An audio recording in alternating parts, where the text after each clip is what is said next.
Perfecto. Entonces, cuéntanos un poquito, María Sol, ¿qué es esto de la gerontología y la psicología unidas justamente? Porque se habla bastante de los problemas de depresión de los jóvenes, de los chicos, de las personas, de los niños, etcétera, etcétera. Pero existen personas también que son las personas adultas, que son los que nuestros adultos mayores que nos han, pues, que sin ellos no estuviéramos aquí. Esa es la realidad. Cuéntanos un poco de qué se trata, cuál es el servicio que se da, cuál es el servicio que se hace como gerontólogo. Cuéntanos un poquito, qué gusto tenerte aquí. Muchísimas gracias, Eduardo, por darme el chance igual de estar aquí. Pues bueno, a ver, la gerontología es básicamente la ciencia que estudia el proceso de envejecimiento, que ahí yo también la cuestiono un poquito porque uno en realidad envejece desde el día que nace. Sin embargo, la gerontología hoy por hoy se centra simplemente en la etapa de la tercera edad. La psicología, ¿cómo se involucra ahí? Pues todas las ramas de la medicina, trabajo social, psicología, terapia ocupacional, integran lo que es el proceso integral del envejecimiento. Entonces, al final, todo adulto mayor tiene distintos, como es un ser bio, psico, socio, espiritual, al final tiene todos estos aspectos que son los que se integran en el día a día y según cómo los vas manejando, uno, porque ahí viene otro tema y es que todo esto funciona de manera interdisciplinar, es decir, no es algo multifactorial, no es que los factores funcionan de manera distinta, sino que todos interfieren con los otros. Entonces, al final, un psicólogo tiene que estar en contacto con el médico, con el psiquiatra o con el geriatra en general, porque hay medicamentos que pueden influir, que pueden tener un impacto psicológico quizá, una alteración en el estado de ánimo, y así todas se van conectando. Los servicios de la tercera edad en general pueden ser, qué sé yo, un centro residencial, un centro de día, donde vas por el día, tratas de hacer actividades, estimulación cognitiva, ejercicios, y evitas este tema de la... Cuéntame. Perdón, los centros gerontológicos no son solo entonces asilos, ¿verdad? Porque eso es muy importante, porque muchas veces se va a hablar de eso, pues, o casas de reposo, pues, de personas de adultos mayores. Cuéntanos un poco cuál es la diferencia entre la gerontología y por qué las familias, al mismo tiempo, te meto una pregunta más, ¿por qué las familias deben de apostar a esto? ¿Por qué debe de apostarse a que, pues, las personas puedan entender que pues también se pueden ir tratando de esa forma? Cuéntanos un poco. Tratando de la forma... Con la gerontología, aplicando ok, eso. ok. Bueno, pues centros gerontológicos incluyen centros residenciales, centros de día, centros de participación activa. Son tipos de centros gerontológicos que brindan diferentes tipos de servicio. El término asilo a mí no me gusta mucho. Perfecto, no, está bien, gracias por corregirme, te pido. A mí no me gusta mucho. Te pido porque me quedaste viendo, me pusiste las intensas, cuéntame. Sí. Es un término que a mí no me gusta mucho, yo creo que el asilo uno lo asocia al aislamiento y la idea hoy por hoy es que el envejecimiento sea un tema también de participación social, que sea un envejecimiento activo, con actividad en la sociedad. Al final cuando tú te jubilas, tú cambias tu rol, dejas de ser una persona que trabaja y te vuelves una persona en cese de ejercicio profesional. Eso tiene un impacto emocional, pero al final, si tú te dedicas a quedarte, digamos, quieto en ese cese de actividad, te puedes empezar a deteriorar socialmente. En cambio, si tú mantienes un envejecimiento activo de otra manera de participación social, programas de mentoría, voluntariado, entre otras cosas, al final tú evitas este deterioro social que, en mi opinión, como psicóloga y como gerontóloga, es uno de los primeros aspectos que se pueden notar cuando una persona ya empieza a tener síntomas de envejecimiento patológico, porque hay diferencias, hay envejecimiento saludable, hay envejecimiento patológico y no es lo mismo, y la gente lo asocia automáticamente al envejecimiento patológico, al deterioro, al abandono, cuando tiene también una parte súper activa. Qué interesante lo que comentas. Luisita, cuéntenos. Luisita, muchas gracias, Eduardo. Qué tema tan interesante ante todo. Felicito al equipo por incluir un tema como este, que yo creo que es vital, porque si Dios lo permite, todos vamos a llegar a la tercera edad y a ser adultos mayores. Mi querida doctora, yo creo que es vital que usted nos pueda compartir en base a su conocimiento y experiencia, aunque es una mujer joven, qué alegría saber que se decidió por estudiar gerontología. Y usted sabe por qué se lo digo, son muy pocos los gerontólogos que hay en el país, incluso en el Instituto Ecuatoriano de Seguridad Social, son contados con los dedos de las manos, no hay quien atienda a los adultos mayores. Y la pregunta entonces va, la primera que tengo, ¿cómo garantizarnos una vejez medianamente saludable, porque veo que cuando las personas todavía están jóvenes, y hablo cuando tienen 40, 45 y hasta 50 años, que todavía son jóvenes, viven una vida sin orden en la alimentación, no ejercicio, vaya, piensan que hay que vivir y vivir antes de que el mundo se termine sin cuidar aspectos fundamentales para tener una vejez digna y medianamente llevadera, ¿o me equivoco? Por supuesto, no, por supuesto. Y es que son varios aspectos, no es solamente uno. Cuando me hablan de tener una vejez medianamente bien, hay que ver absolutamente todo, la parte biológica, la parte psicológica, la parte social. Y es que al final hay un aspecto que a mí me gusta mencionar mucho te lo comento porque preguntaste en base a mi experiencia. Y es que, en mi opinión, la sociedad no está preparada para aceptar que el envejecimiento también es actividad. Entonces, ahí hay una parte perjudicial, que es la limitación que existe al momento de incluir al adulto mayor a la sociedad.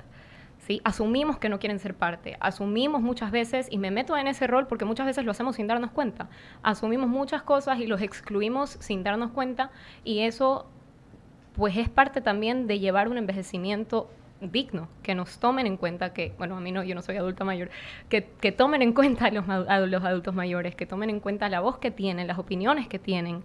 Entonces, al final, es un tema que no solo depende, si bien sí está en el adulto mayor por sí mismo, también está en las herramientas políticas que existan, las herramientas sociales, los sistemas de apoyo, las redes comunitarias. Entonces, yo creo que irme por un solo sitio y por una sola rama y darte la clave específica de qué es lo que hay que hacer, yo creo que todo se tiene que trabajar en conjunto, porque si todo no funciona Coincido, en conjunto, entonces al final no se puede hablar de un envejecimiento integral.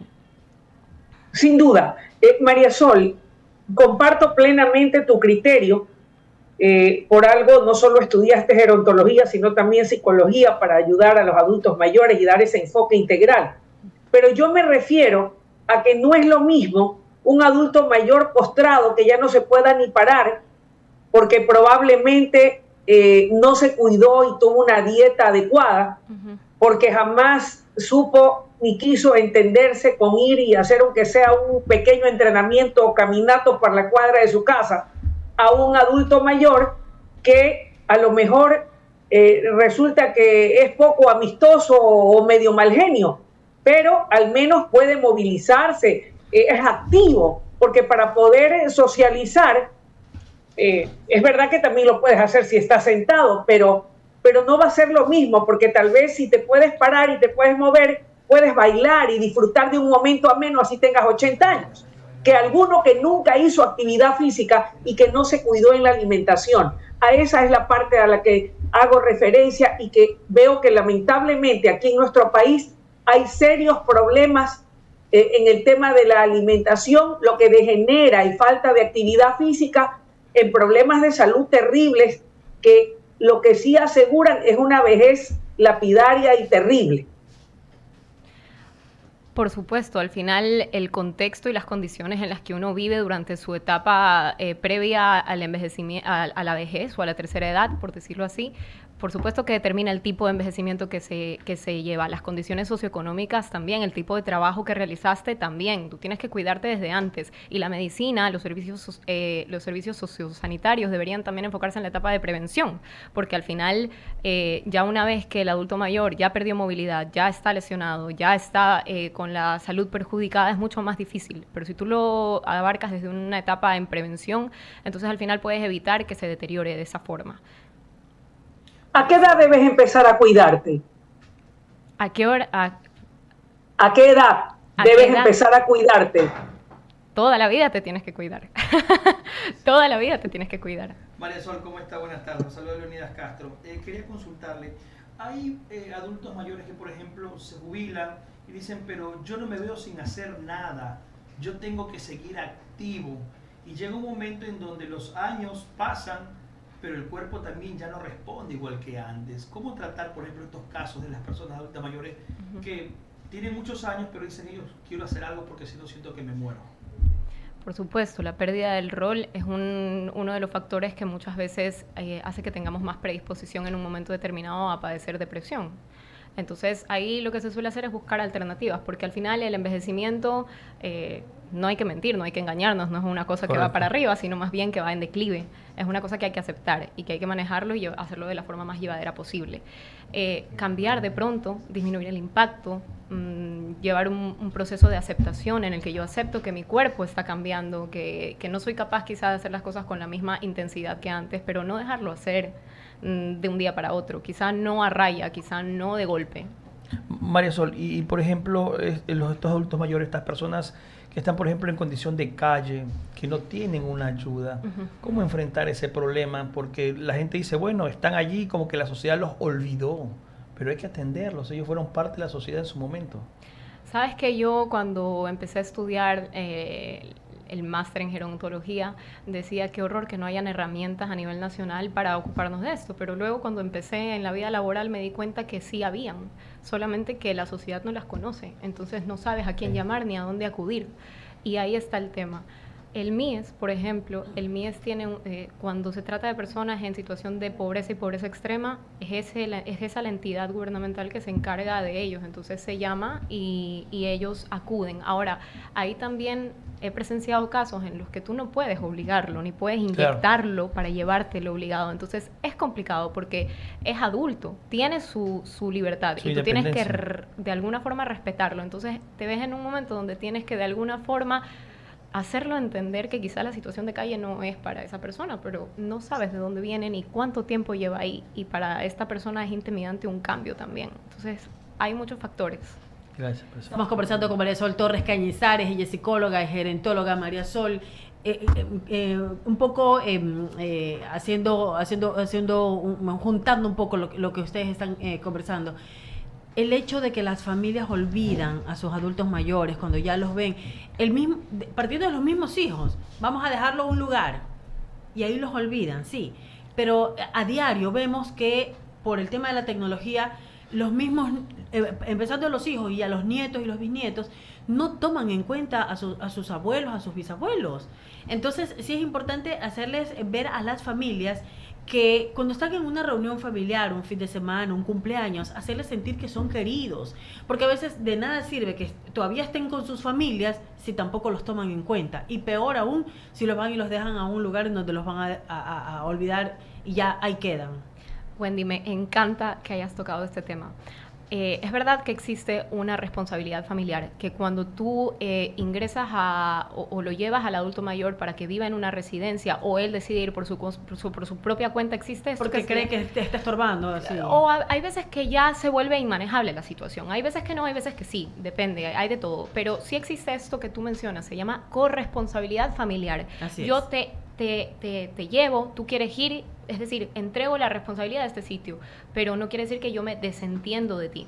Eso por un lado. Ahora, como soy psicóloga, siempre tengo que ver también esto de las dos partes de la película, ¿no? Claro. Y es verdad que hay familias que podrían tener un poco más de apego, de constancia con el adulto mayor, se ve de todo, pero también hay hijos que no tuvieron un padre, o que tuvieron un padre o una madre agresiva o ausente, o imagínate tú la cantidad de cosas terribles que pudieron haber pasado. Claro. Entonces viene alguien y me dice, cuídalo, y yo, ¿a cuenta de qué tengo que cuidar a esta persona? No te digo que no exista esta corresponsabilidad, porque sigue existiendo, pero es complicada y hay que entender también que no se puede obligar un afecto, un apego, un exacto, sentimiento. eso también se construye. Entonces, muchas veces el resultado del abandono, y no siempre, repito, hay situaciones y situaciones, pero hay que tener en cuenta que el abandono puede ser, digamos, incomprensible de alguna forma, pero también es verdad que hay otros casos en los que el abandono viene por un motivo de raíz, que es por esta falta de afecto, estos conflictos, un padre agresivo, una madre agresiva, etcétera, etcétera. Entonces, y a veces las parejas también no quieren a los padres de su pareja. Le dicen, no, yo no voy a vivir con tu madre, yo no voy a vivir con tu padre, o tú no me vas a traer aquí a mi suegra, o sea, cosas como esas, ¿no? Entonces ven también ese rechazo hacia estas personas, los familiares, Y los niños ven eso también. Por supuesto.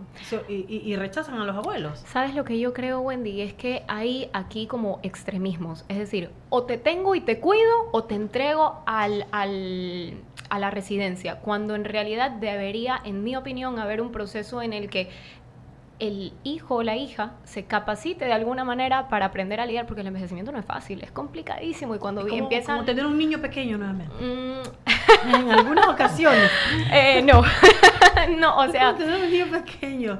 A ver, sí, en ciertas ocasiones, porque hay demencia, cierto tipo de demencias que tienen sintomatología que hace que tengan conductas un poco infantiles, pero no necesariamente implica que porque eres adulto mayor tienes estas conductas infantiles, pero sí entiendo lo que dices y es algo que todos lo hemos dicho en su momento. Ahora, también. lo que tú mencionabas, ¿no? Hay pocos lugares en donde realmente se les dan actividades a los adultos mayores, pero sí conozco también lugares en donde los mismos adultos mayores se reúnen en un parque y dice, la vecina, el vecino, ya conozco al grupito, ¿sabe qué? Vámonos a divertir, hagamos aquí bailoterapia o juntémonos, qué sé yo, reunamos $10 semanales y el fin de semana, el sábado nos vamos de café, nos vamos a un restaurante. Las he visto, Sí. ya sean hombres que se ponen a jugar, qué sé yo, algún juego de mesa, o van y se reúnen en alguna plazoleta, o mujeres que lo hacen por su cuenta, vamos a bordar, vamos a tejer, vamos a hacer emprendimientos. Ya los veo un poco más activos en ese sentido, pero es iniciativa propia.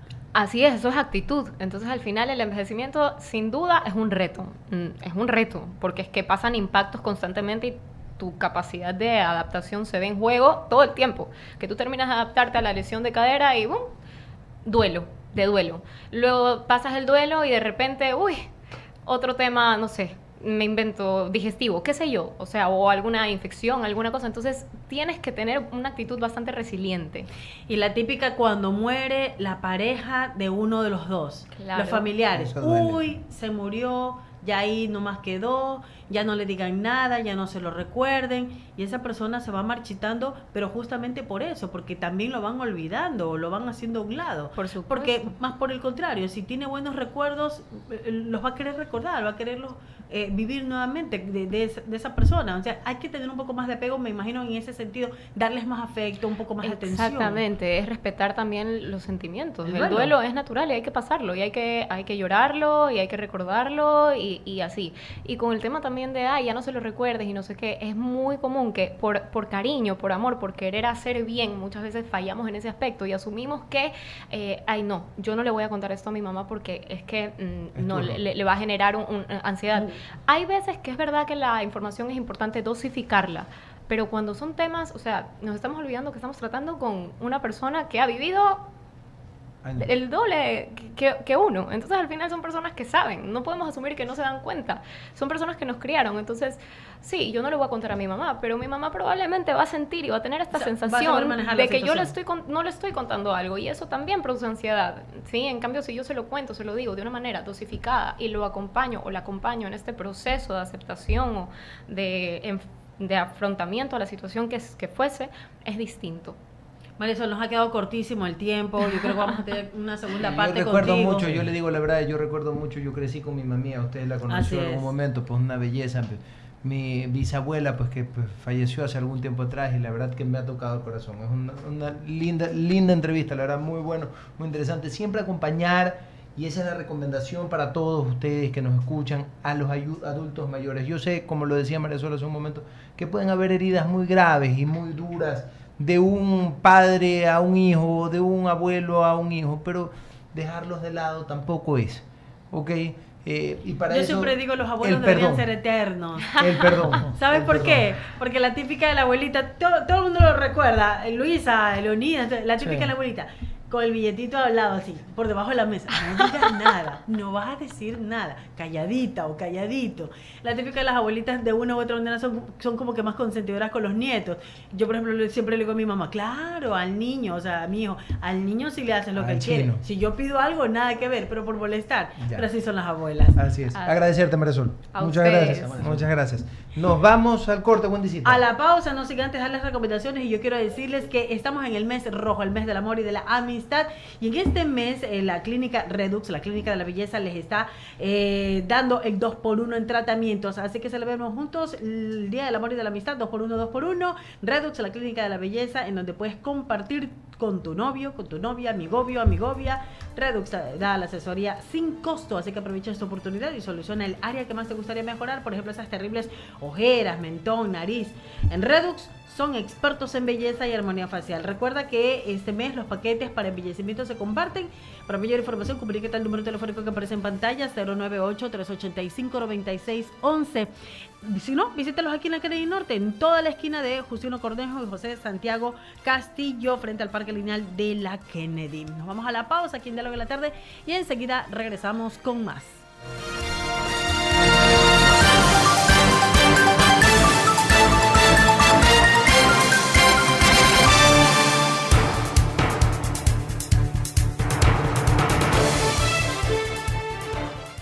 Hacemos un corte y enseguida regresamos.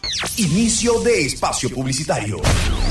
Me gusta cómo dejas limpio tu sector en el horario y frecuencia del recolector. Cuando sale el barrio a cumplirse de grande mi Guayaquil y las veredas a limpiar, los bordillos llenos a evitar. Muévete decidido, sin demora, saca tus desechos. El horario y frecuencia que sea un hecho. La ciudad que queremos.